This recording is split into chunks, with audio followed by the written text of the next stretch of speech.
How's it going, boys? It's me, your favorite Snake Souls merchant, and Amazon's new MMO, The New World, has launched, and with this launch comes a couple of interesting things. Now, even before the launch, New World was on track to receive the yearly award for the worst toxic community ever. If you do not know this, the New World is notorious at this point for its absolute zealot retard community. If you say a single bad thing about New World, they will wish that you burn alive. They will want to eat your family while watching you burn. And no, I am not blowing this out of proportion. I intentionally lowered the acidity rate on this one. The community around New World is all around 100% horrible, but that's nothing new. But the launch itself, oh, that's spicy.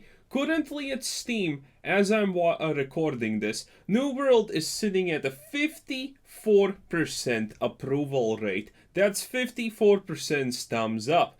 Ain't that a little bit sad? But there's a good reason for it. Admittedly, currently, most negativity about New World comes from the fact that you cannot log in into the servers. The server queue is absolutely tremendous.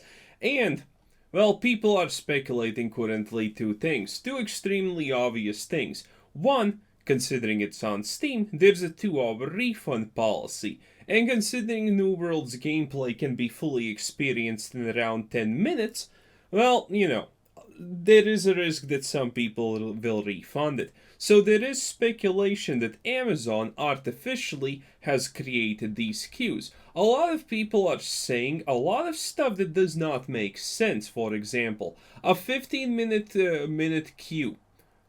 Position 3672. A 60-minute queue. Position 3423. 2-hour queue. Position 3000, and so on, and so on, and so on, and so on.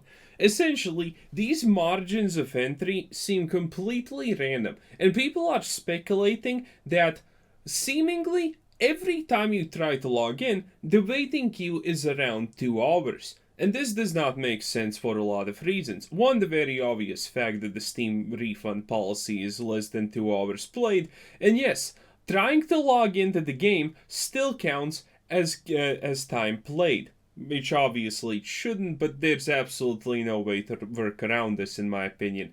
And the other factor is the fact that it's owned by Amazon. You know what Amazon is very well known? Well, it's actually not that very well known for, but you know what Amazon does except deliver shit?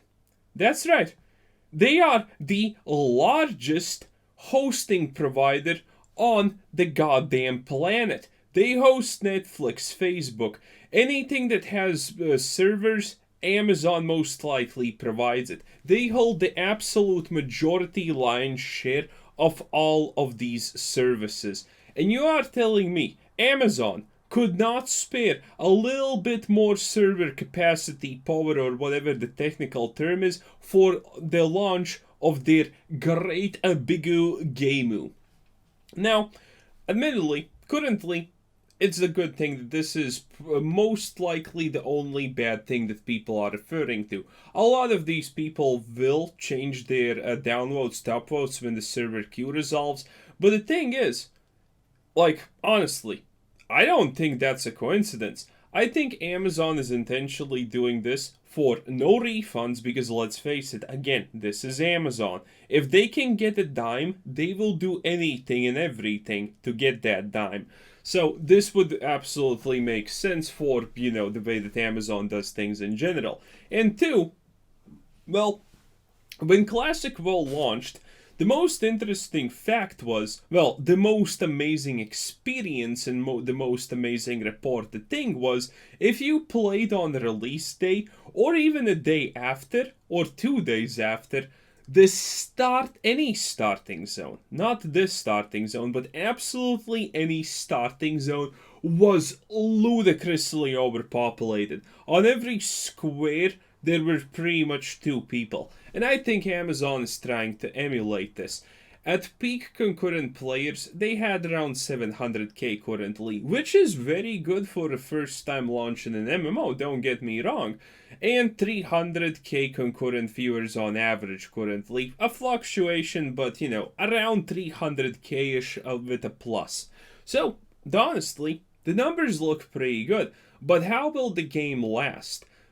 A lot of streamers currently, a lot of big popular streamers, have said that, well, New World is kind of fun, but it essentially is a RuneScape experience to a degree. You chop wood, you mine rocks, you collect berries and do things like that. And, well, a lot of things in a New World are RuneScape-esque in the way that they are supposed to be done. It's sure relaxing, but a lot of people will not want to stream it too much, because for streamers, well, if your content is just hitting a rock constantly for, 5 hours, 6 hours, 7 hours, 8 hours straight, it's not something you can stream constantly. A lot of big streamers will definitely not stream it constantly. There's gonna pop up new streamers that try to stream it, but a lot of streamers have already said that this is probably not gonna be the game to stream in the long term, which, well, is honestly a huge blow, because let's face it, streaming and YouTube personalities are a big deal for gaming nowadays. They can make or break a game.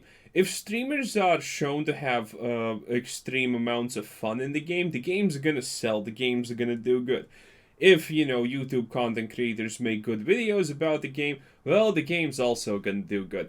But New World is essentially untested in a huge scale. There were people who were very interested in it at the start, and they played it, they gave it a little bit of good rep. But, the rep needs to be quite constant for this effect to occur constantly. And that's a lot of the fear.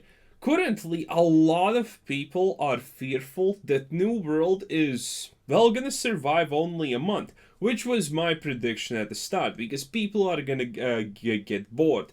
New World has an extreme repetitiveness issue.